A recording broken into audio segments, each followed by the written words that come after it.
Pea ke longa o ngalo fisi o la o fai koe kara ke. Māloha. Pea o fa pe. Ia rea mo wan maros. Ako nga pe ke o koe ele o koe mamau as ke me koe. Mālo. Ino fa rongo i maros i leo i. La o fa ke ngo fo am fa ngai pese fo le. E mo ra fo da ko ko lu. Ngai pese. O kuranga nga fo i da de koe wan maros ya ko ko Claro, hostia, y de los pone tú y mi pez curang de we. Whatever safari fix lima mal roba ya se mo ko de we. Mālo.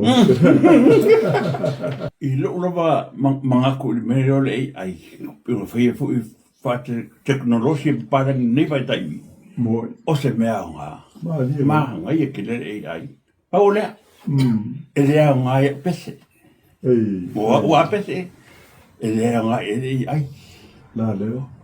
Me la la bueno, o te sa o nga le fihile. O apese, e le nga e ai o nga e go fo nga mo ku o pese du ngol e ai. Le o fo e ko ke bini o e la bolo va fo nga mai ta ku o pese ni du ngol e ai. Le la ko ese, la ko ese bueno, mo fo ku la fo ngo e pro. Mo le ko fo le problema musica, mo le scala e pese. E fo ke la ku fo ku la fo ngo ese ai. O le pese buang ngo fo nga ka bai ka o le vi o fenga ai rai upura sa wo ia mo ko foi tu o male ru ia di il fa pu ngor kali tu o male ru ia di se ia pio mai ia ko le tu o pola ku tu safi o ke bu fa o male upura ka o te tu o male ru ia di o e mo le fa le o se ko me te fa ala talo fatu pa ia mal malo se tato tunu Ore nā ua tau whaafafonga mo tau mai moa ifo, sila ifo ile fina ngalo o se tasi o toa manua se o tātou atunu. Ile mea lofa a le atua e ala ile tāleni o le musika. Ia, e le to e tau fesilingia foi le tūlanga i le tau tua, a le nei alo le atunu fitu se fulu ma le 5 tausanga talo fai.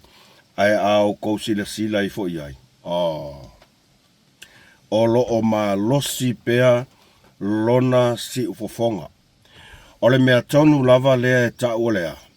Ole tangata ua tuu iai le mea lofa a le atua. Ia, o telefa pea tu a mea ia. E iai lava ta leni ma tūlanga fo ia o mea lofa I au wala ese tu ina mai le tua mo I tātou.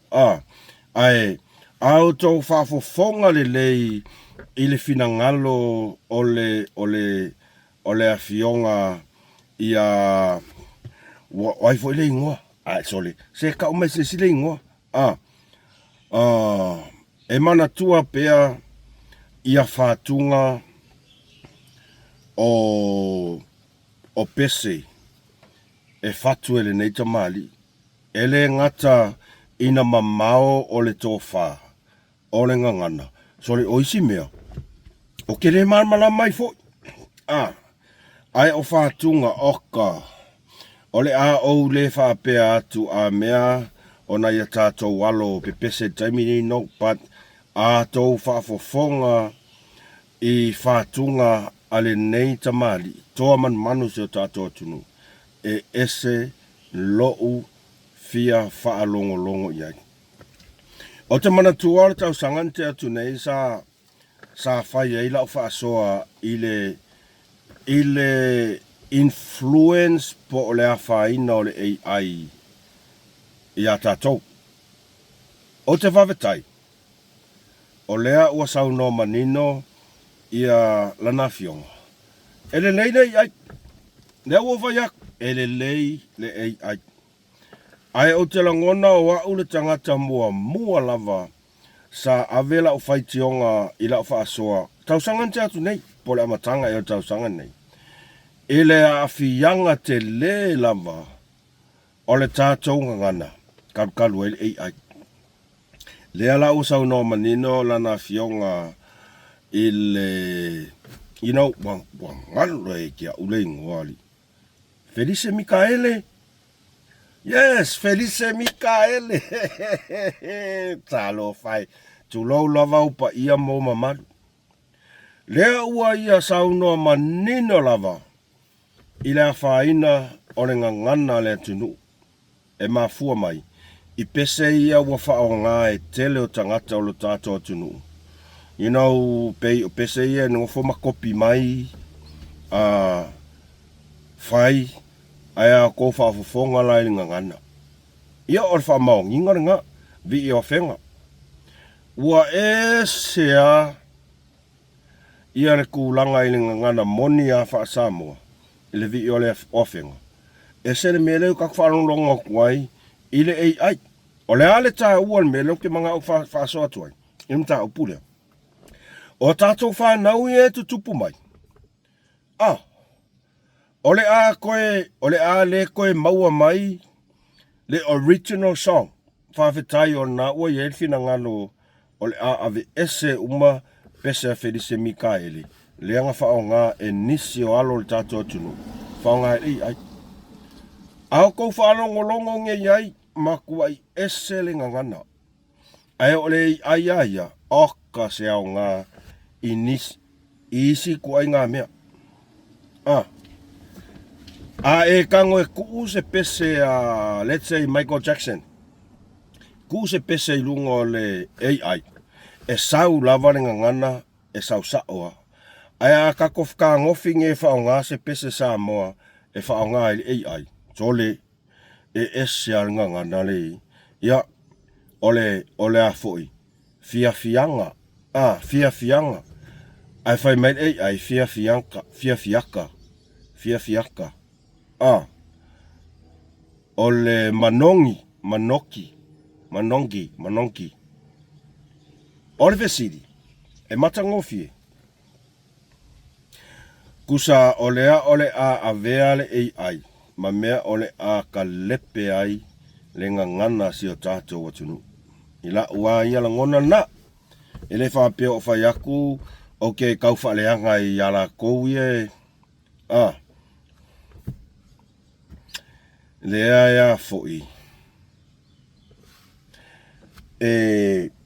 Whai mai ala tau tūlanga I le musika. But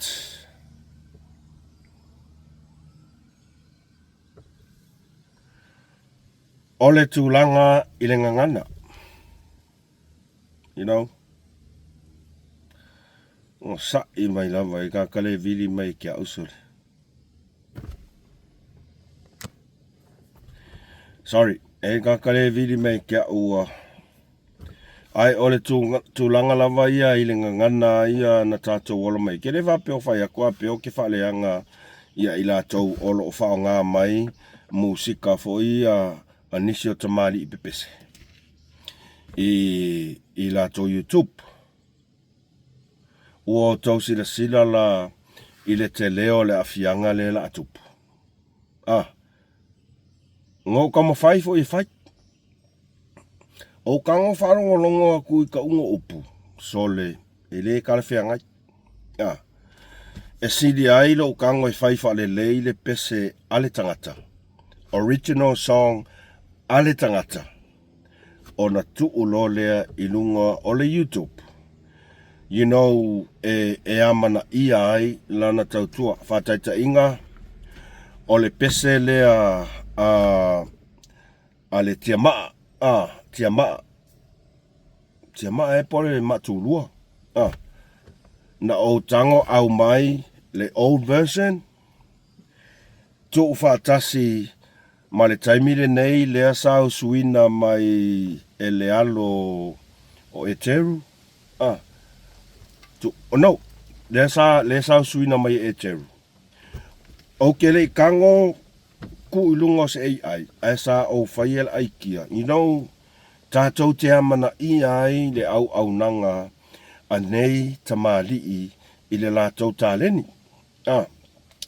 A le mea lea lo kango whai lunga o se tūlanga fo le whanga AI. Mo ia, o le ngangana e le makango fie.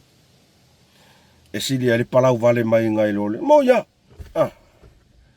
Ia, e le whapea la o te whapea o te whaaleanga tu leanga o lea ua sau noa mai. Ia, a whai o tauna sa whaanga ina pese a Felice.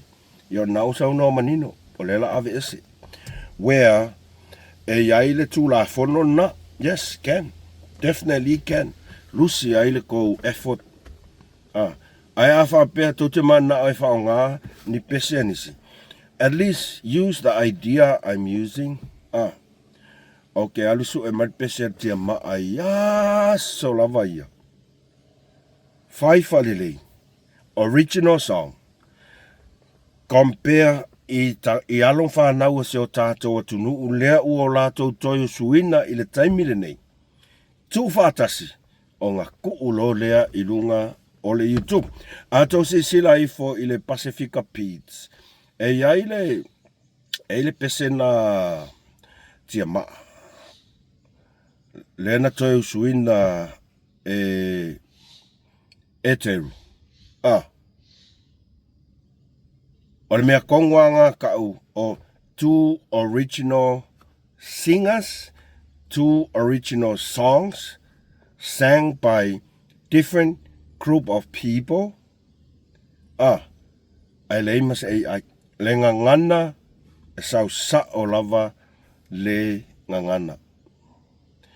Ia ke rei lo yes ko fina ngalo ke fu ko le fia mai ai o le fa sa o kwalo u yala ngona na o langa kai mianga o so mai ai kai mi kongwanga o so ko runga fai ko ai la fa so tu langa le o pese manenga ngana e mo ia afa pea o le tu langa le o le mau e to seleni ia tato titi lo ifo si la ifo ile ngana o le a mo le ngana ai afa pea ai mai sea o tau i e tele tau tale ni tūlanga fo ia kau mixing o musika. Au mai original songs whao ngā whalelei ia o Ghost Kaili. Ai auat ku ngai lunga e wai e siar ko whalonga ku ngana. Ua sola le ngana. Ia, o se whasopu puna ne vaenga a tau le fia i whamangano mai. Alofa tele atu whaseifua.